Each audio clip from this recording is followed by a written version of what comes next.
Hi, so if you're a regular viewer of the channel, you know I'm a pretty positive kind of guy. Now, I'm positive not because I'm a moron and ignore everything else, it's just my nature. And a friend of mine wrote to me saying that he enjoyed the channel, particularly the daily updates, and particularly because everything else in the world seemed so hopeless. And it struck a chord with me about hopelessness.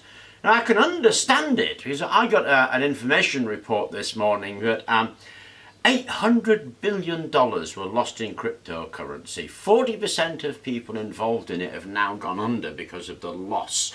And that's got to be pretty dreadful for those folks. The national debt in the US is currently running at 16 trillion. That's more zeros than I care to write, and it probably reflects the state of the economies of most of the world. There's the war in the Ukraine, we've just come out of COVID, overpopulation, climate change, it all rolls over you and makes us seem like we're in a desperate situation for which there is no hope. And I think that can be a problem. Thomas Malthus, born 1766, lived in the 1800s with a world population of about 1 billion. And in his head, there were so many people that were all going to die of starvation because there wasn't enough food at the great table of nature. And of course, as we know, he was utterly wrong. The population right now is sort of like 8 billion or so, so not only was he wrong, he was wildly wrong. And that's the thing about ideas. You get ideas in your head and you turn them around and around and around. And sometimes those ideas are distorted or inaccurate or just plain wrong. But you hold these ideas dearly because that's what we do with ideas. Ideas inform behaviour. Behaviour is how we survive. So ideas are extremely precious to us. And when we get these ideas and we chew them over in our heads and turn them round and round, we begin to believe that those ideas are right. And unfortunately, like Malthus, quite often our ideas are just plain wrong, or inaccurate, or just distorted from the information that we choose to read. So that's the first thing, really. Just consider that you might be wrong. Because that leads quite neatly into the second thing you can do, and that's argue the opposite. So very often when a situation seems hopeless and there seems like nothing you can do, what you do is you marshal all the reasons why that might be the case, and you do that without considering that the opposite case might also have some very good arguments in support of it. One of the things that I've been fascinated about this mushroom exploration we've been doing is I knew nothing about it, and I'm only scratching the surface, and yet there's this huge wealth of knowledge that a great group of people are working on that contains the solution to an awful lot of our problems, like plastic remediation, oil remediation, water desalination, energy storage, housing crisis, CO2 generation. It's amazing how much can be contained in one subject that you can know nothing about. So you might want to argue the opposite with yourself. Have a think about the reasons why it might actually get better. Because you look at this thing and you think, nope, it's never going to get any better. It's only going to spiral down into this terrible situation. We're all doomed. And you get on that path. But if you stop yourself for a second and try to argue the opposite, what is there around? And that's a curious thought, but you actually get something from a hopeless feeling. It might seem odd because, you know, hopelessness, who wants to feel that way? It's a dreadful feeling, but there are things to be gained from it. So, for example, if you don't expect things to get better, then you're extremely unlikely to be disappointed, aren't you? You're just going to be able to say, see. And another thing is, if you don't expect things to get better, what's the point? And so you don't take any action about it. Here's a quick experiment you can try the next time you're out shopping. Go to two shops. The first one, frown and growl at the checkout person and see what kind of response you get, and then have a think about how you feel. Then the second one, go in there and smile. Nobody knows what's inside your head. They only see the outside. If you present that positive outside, you give them a smile, a nice thank you, 9 times out of 10 they're just going to smile right back at you. Then have a think about how you felt about that, and you'll realise that the positivity you gave out came right back at you, and the negativity you gave out came right back at you. One will begin a negative spiral. The other will begin a positive spiral. Your behaviour will affect your feelings and the feelings of those around you and will create an atmosphere of positivity.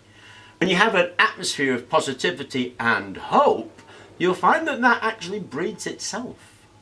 Hopelessness is almost by definition that things aren't going to get any better and there's nothing you can do about it.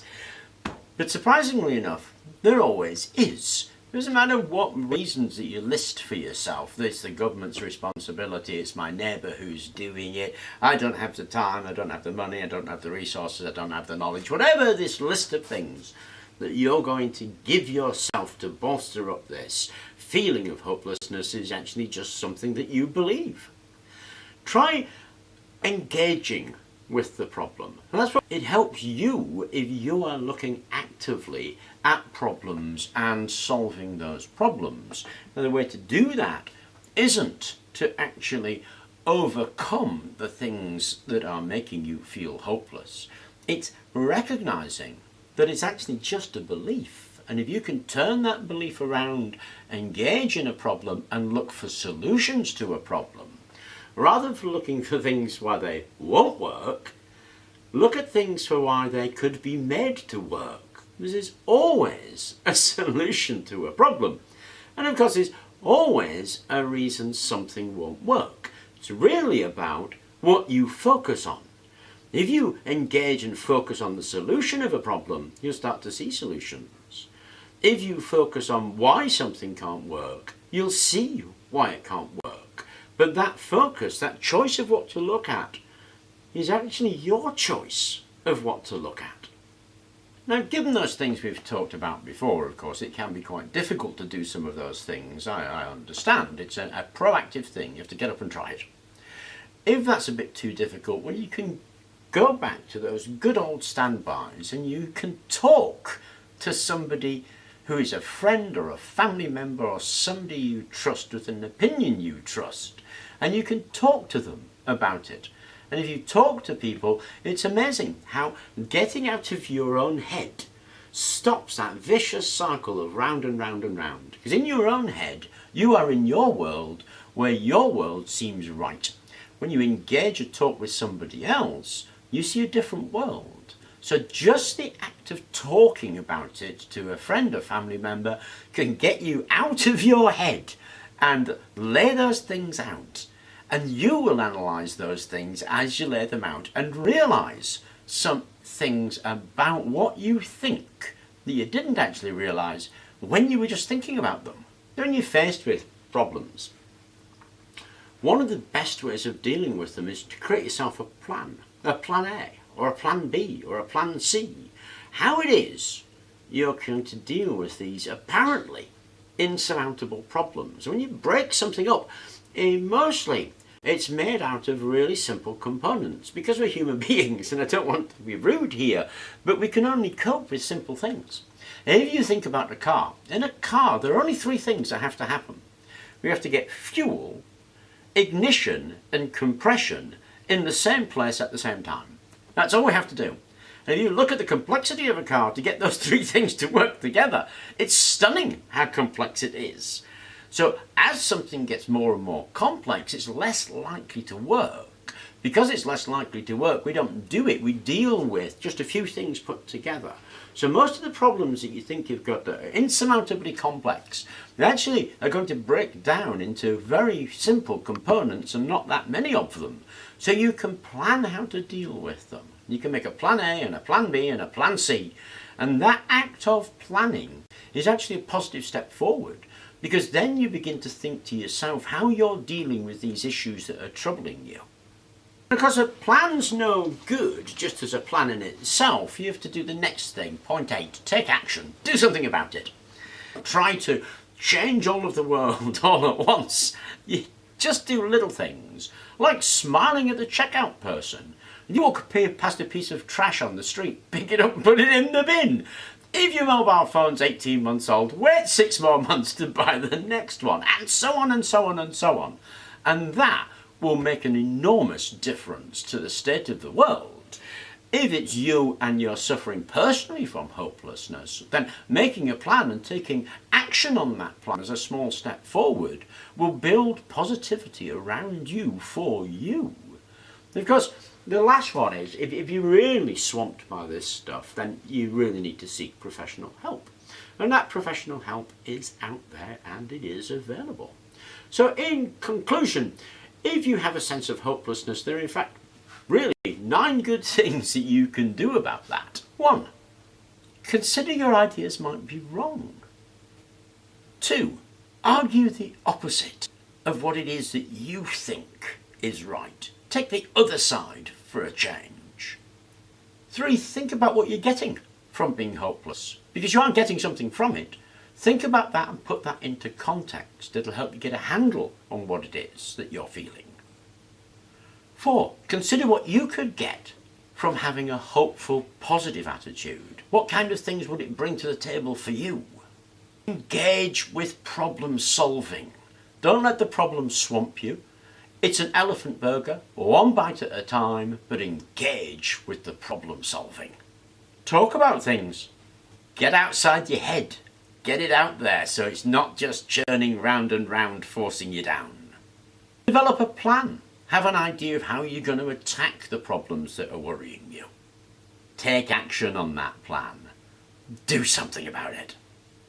If all else fails, seek some of the help that's available. Anyway, I thought I would share those ideas with you because, as I say, I got an email from a friend of mine. We do have a fairly positive attitude here on the channel, and that's not because I'm a blind moron who just grins because he has enough coffee in a day. I do see the opposite side of things, but I just tend to have a bit more of a positive attitude because I put those things into practice. Anyway, I thought I would share that with you. I hope it was helpful. Thank you very much for watching and listening, and please do remember to like and subscribe.